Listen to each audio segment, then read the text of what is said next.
people cheat on me. That's it. Super. Time your split because you don't know which way it's going. That's it. See, you weren't caught off balance. Hello, I'm Rick Macey, Director of Tennis at the Macey International Tennis Academy here in Delray Beach, Florida.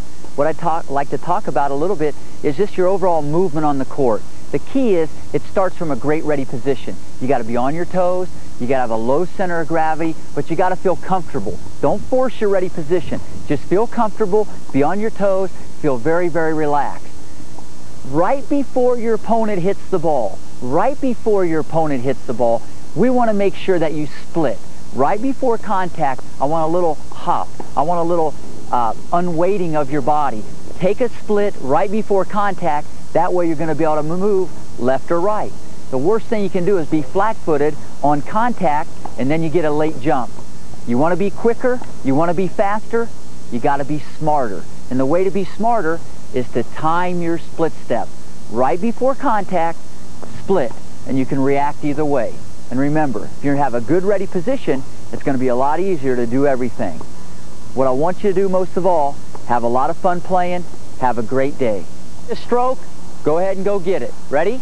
Split, very nice. Very nice. Again, split, good. You get that split down, you're going to get out of the blocks a lot quicker. Excellent. Nice flowing movement to the ball. Super. Ready? Split. Okay, just checking you out. Ready? All right, good.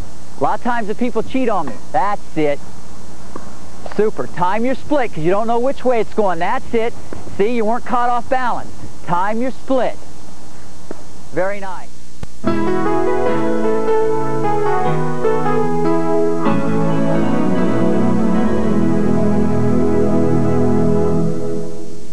This Weather Network Lawn and Garden report is brought to you by Green Cross Brands, your first aid for lawns and gardens.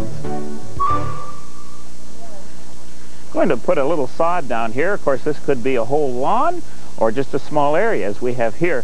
And I'm raking it nice and fine to get a nice fine tilth into the soil. I'm doing that with a power rake. That's a new piece of equipment, nice rake, especially in the autumn. Now let's get down here into the next step, and that's to get the fertilizer on. And what's important is to use one with a high middle number.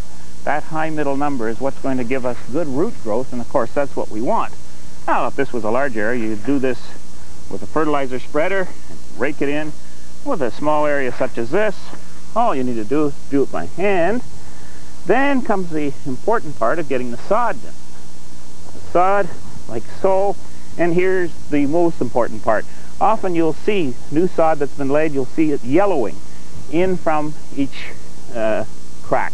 And that's because there's a crack there and air is getting in there and actually drying the roots. And so you prevent that by either taking sand or some of the soil, good friable soil. Get that soil into the crack, okay? And that will stop that drying out and you'll get a good take. Now one other thing, if you need to cut the sod, you should use a good sod cutter. Here we have one. There are two kinds, usually perfectly round and with a slight point. And I like the one with the point. It's easy to get into the sod. You want to cut the sod just like so. The most important point is to have the sod butting up together very, very well and then tamp down and then get the water on immediately that you've got a small area done. Watering is the most important, and get it on as soon as you've got the sod put down. Don't delay with the watering. This Weather in Your Home feature is brought to you by The Flood Company, makers of quality wood care products. It's how wood should be treated. Canadian weather can be hard on outdoor structures, especially fences, so many homeowners end up replacing portions of their fences come springtime. Sun and weather will always turn wood gray, and that can actually look very nice. The problem is when you want to repair a fence or add another section, the new wood doesn't match the old. If you don't want to stain the whole thing, we can unstain the new wood. What you do is you take baking soda. You make it a fairly strong mixture just with water, and then apply it to that new wood. Let it sit for an hour or two, rinse it off, and we'll see what it looks like. Well, let's see how this is coming along here. As that dries up, you're going to see it getting much closer to the gray. You might have to do it one more time, and you'll find it coming right down to the color of the natural gray. Next, a special feature on the effect weather and the environment have on your health. Brought to you by Carry UV. Locks in moisture, blocks out UV rays. Babies, they have such soft, beautiful skin. It's also a lot more sensitive to the sun than that of an adult. Because babies are not born with a developed skin protection system, their skin can receive a serious burn in direct sunlight in only a matter of minutes. It's important for parents to realize that skin can incur a lot of damage during childhood. You get approximately 75% of your lifetime exposure to sunlight in your childhood years, and children's skin is in general fairer and more sensitive to the sun. It's very important to protect your kids from overexposure to the sun, particularly when they're young.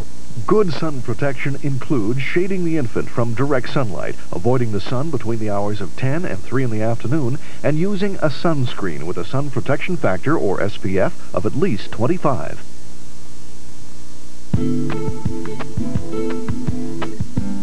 This Weather and Your Health special feature has been brought to you by Carry UV. Locks in moisture, blocks out UV rays.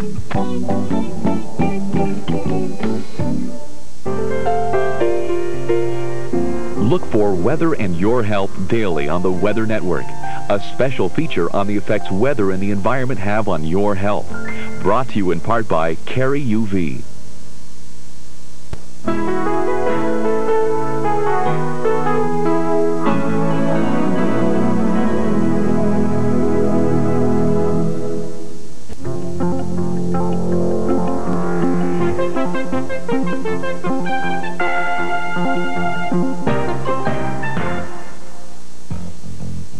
A very important factor that can affect boating safety is the weather, so always check the forecast before heading out.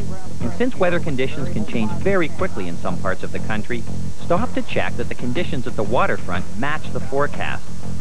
While you're on the water, keep a weather eye out, because summer thunderstorms can strike quite quickly and unexpectedly. Clouds are the best indicators of approaching weather conditions. If rain is imminent, the clouds grow thicker and darker, building downwards.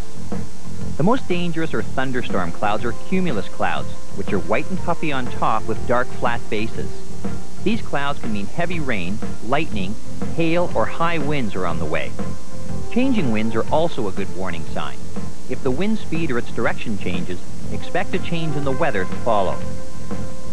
Bad weather usually results in big waves, so if you're caught in them, slow down and proceed with caution, heading into the waves at a 40-degree angle. Always return to shore immediately as soon as the weather starts to deteriorate. Even when the weather is pleasant, strong currents can be hazardous to swimmers and riders alike. These areas are usually marked, and it's best to just avoid them. In particular, stay clear of jetties and rocky areas because of unpredictable currents. And keep in mind that some beaches have strong undertows, which can trap swimmers and offer problems to riders as well. No matter what the weather, personal watercraft operators should always make sure that their machines are in top condition with a full load of fuel before heading out. A difficult situation can suddenly become worse if the machine develops problems or runs out of gas. If you do encounter problems with the machine, never attempt to swim to shore. Always stay with the vessel and wait for help to arrive.